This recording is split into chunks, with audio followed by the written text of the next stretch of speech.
on the impeachment, it's really a continuation of the greatest witch hunt in the history of politics. It's ridiculous. It's absolutely ridiculous.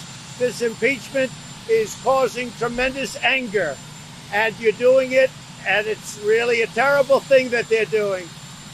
For Nancy Pelosi and Chuck Schumer to continue on this path, I think it's causing tremendous danger to our country, and it's causing tremendous anger. I want no violence. Thank you very much. Thank you, everybody.